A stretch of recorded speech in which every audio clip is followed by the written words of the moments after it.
is Life Skills Cooking Basics for Teens with Stacey at the Goffstown Public Library, and I'm Stacey, the Teen Services Library Assistant.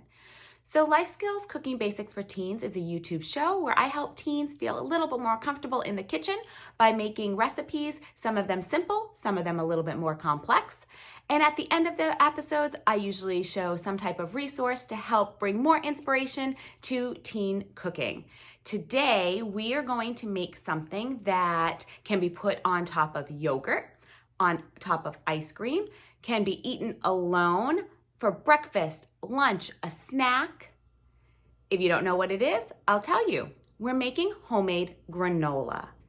So homemade granola is fairly simple, and usually it's just ingredients that you have in your home anyway. So you're going to start with a base of old-fashioned oats, and not instant oatmeal, old-fashioned oats. And then you add some type of oil to that. Then you add a sugar base to that. It could be honey, it could be maple syrup. You add a little bit of spice with some cinnamon, and then some add-ins of nuts and dried fruit and even coconut. The one thing I love about granola is really it's pretty versatile. You can add whatever you would like in for your granola, even chocolate chips if you want, or cinnamon chips. So why don't we get started? We're gonna wash our hands and then we'll go on to the ingredients and the tools that we'll need. So wash your hands and meet me back here. Okay, so before we begin, we're going to set our oven at 350 degrees to allow it to preheat to get up to that temp while we work on mixing the granola together. So go ahead and set your oven 350 degrees. Then you're going to line a large baking sheet, the biggest one you have in your house, okay? And I'm lining mine with parchment paper, but you could also line yours with tin foil if you do not have parchment paper. If you don't have anything to line yours with, then put a little coating of butter, and that's just gonna help our oats not to stick. All right, we're gonna start with the liquid ingredients first for our granola. Inside this 1/2 cup measuring cup, I have coconut oil. Now, coconut oil is solid at certain temperatures when it's not too hot, so room temperature. So mine is solid right now. What I'm gonna wanna do is just put it into this microwave safe cup here, and I'm gonna melt it in the microwave for a little bit because we do want it to be liquid. So I'm gonna pop it right into my microwave safe cup. And I'm gonna bring it over to the microwave. Before I do that, I wanna show you the other things we have. You wanna have a medium or a small mixing bowl to have all your liquids in. You're going to have a liquid measuring cup.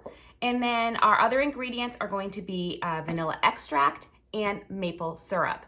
Now, you could use any oil of your choice, and you would use vanilla extract, and you can use honey or you can use maple syrup. All right, let me go melt this coconut oil. Okay, so in about 30 seconds in my microwave, it was enough to melt my coconut oil. So I'm going to pour it into this bowl.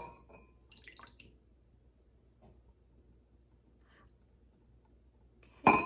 I'm gonna use this same measuring glass to put 1/3 cup of my maple syrup.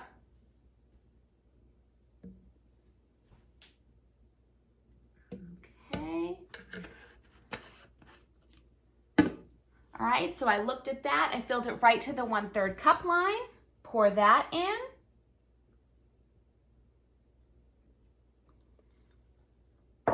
Then we're gonna add 1 teaspoon of vanilla extract.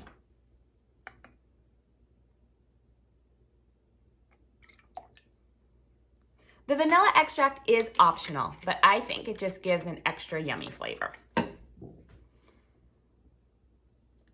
Give a small stir to combine these using your rubber spatula. All right, and then you can just set this off to the side. Okay, so in front of me now, I have our dry ingredients. I've already measured out some of the ingredients. Over here, we have our dried fruit.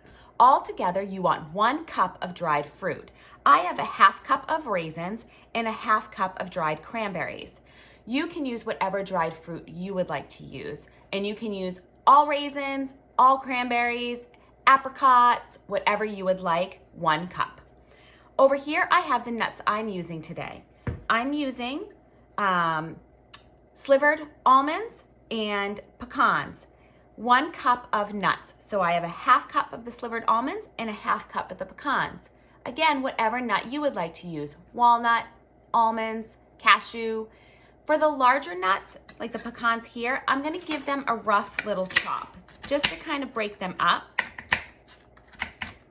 so that they're more uniform when we add them to our warm granola mix. I'm sorry, not warm. It'll get warm when it goes in the oven. All right, there we go. So if you're using walnuts or you're using cashews and they're not already pieces, then you just want to give a rough chop. Over in this bowl, I have already 2 cups of old-fashioned oats. We're going to use 3 cups altogether. So here's my last cup. It's in my 1 cup dry measuring.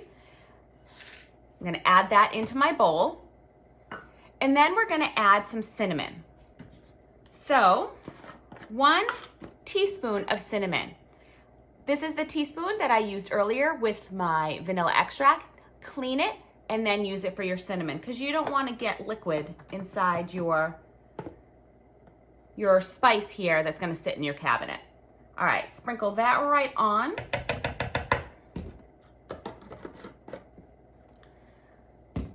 And then we're going to use some sea salt. 1 teaspoon of salt. This case, I'm just gonna put that right in. Perfect. I'm gonna use our rubber spatula and give this a stir. All right, grab the nuts that you're using, put them right inside of your oats. We're gonna save the fruit for after. We're not gonna put it in on the initial cooking period. Give this a stir so that the nuts are well incorporated into the oats. And then do you know what we're gonna do? We're gonna add that liquid. So our oil, our maple syrup, and our vanilla extract, we're gonna pour right in.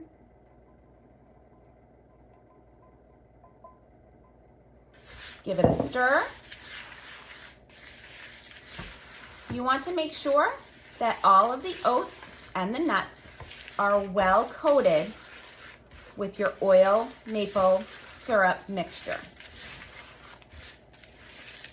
That smells so good already. Once you think you have it well mixed, we're gonna put this right on our lined baking sheet. You want a nice even layer. Use that rubber spatula to scrape out all the oats and all the cinnamon, and all the maple syrup.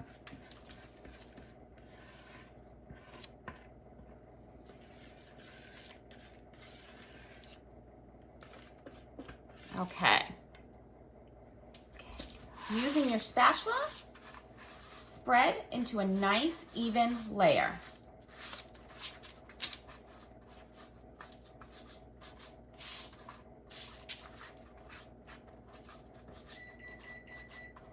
There we go. My oven's up to temp. I don't know if you just heard that. I'm gonna use my finger because I don't want to waste any of this goodness.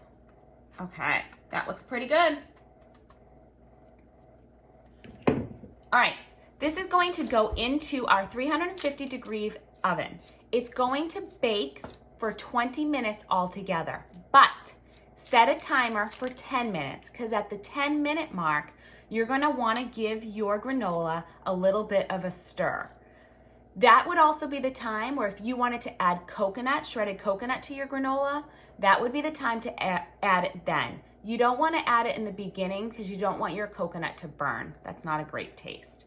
So let's get this in the oven, and in 10 minutes, we're gonna give it a stir. Okay, my 10-minute timer went off. Using oven mitts, I took my granola out of the oven and now I'm just going to give it a stir.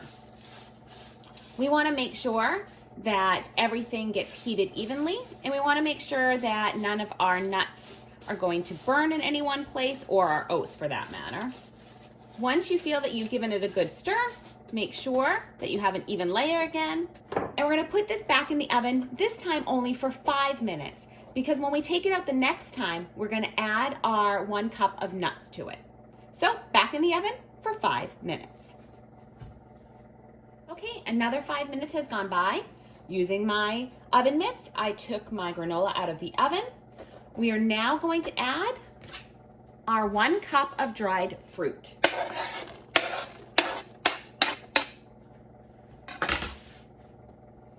Give it a stir to get your fruit well incorporated.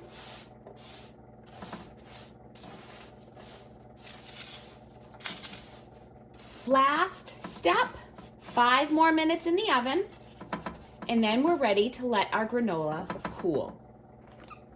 So, back in the oven, set your timer, 5 more minutes. So, another 5 minutes is up. Our total 20 minutes of cooking time is done. All we need to do now is let our granola cool off. So while our granola is cooling, why don't I tell you about some other teen cooking resources? The Green Teen Cookbook cuts through the chaos and shows teens how to shop smarter, cook more consciously, and eat a healthier diet.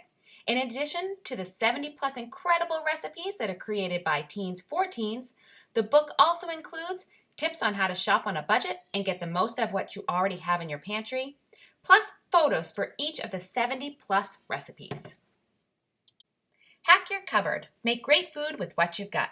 It's not always easy to try out a new recipe, but sticking to what you know and love can get pretty boring. After a discussion of what food storage areas typically have and what they ought to have, Hack Your Cupboard provides age-specific guidance to help you move on to more ambitious meals. This makes it the perfect book to take from the family pantry to a dorm room fridge, a first apartment, and beyond. With dozens of photographs as well as dream dinners for every skill level, this is the cookbook for anyone who wants to break out of a kitchen rut without breaking too much of a sweat. Finally, head on over to Goffstown Public Library's teen webpage. Under the Life Skills heading, we've included links to help you continue to improve your cooking basics. Okay, so when you took your granola out of the oven, you may have thought to yourself, hey, it still looks a little bit wet. I'm not sure it's done baking. It is. That is very normal. As your granola sits on the counter to dry and cool off, it will lose that wet look to it. You want to make sure that it is completely cooled off and completely dry. Your granola will stay in an airtight container on your countertop for up to 1 full month, but only if it is completely cooled and completely dry. So leave it out for an hour or 2. That's what I do. The only problem might be that you eat half the granola while you keep walking by as it cools. I'm not saying I've done that. Maybe. A couple of other tips for you too. First of all, you probably noticed I didn't put coconut in mine. I didn't have any coconut in my pantry, but I did give you the tip that after that first 10-minute mark, go ahead and put some coconut flakes in if you do have them, and that's if you enjoy coconut. This is what I love about granola. Just use what you have on hand. No problem. If you're gonna use chocolate chips or any of the chips, don't put them in at that last minute, the same time we put the fruit. Just put it at the end while it's cooling off. You really don't want those chips to melt too much. So that's another tip. The final tip is the one thing I love about parchment paper or foil. When it gets time to put your granola into your container, you can take the corners of your parchment or your foil and move all of your granola together. Then lift it up and pour it right into your container. Super easy, and then super easy cleanup later too. So I'm gonna enjoy my granola. I've put it on top of some yogurt. Great breakfast for me this morning. How will you like to enjoy your granola? So that brings us to the end of our granola episode. If you have enjoyed making any of our recipes, I would love for you to let us know in the comment section below this video. If you've made some of our recipes and you've taken pictures of them, or if you're going to and you want to snap a picture, make sure you share it on our Facebook page, our teen Facebook page, or our Instagram. Do you know the best way to learn when new videos are uploaded to our YouTube channel? Yes, it's by subscribing, so make sure you do that today. By subscribing, you'll be alerted when all of our videos are uploaded right away, so you'll never miss some great content on teen book talks, life skills cooking for teens, maybe even a do-it-yourself craft that Michelle, our adult services librarian, has been doing. So, thank you for watching. Until next time, happy cooking.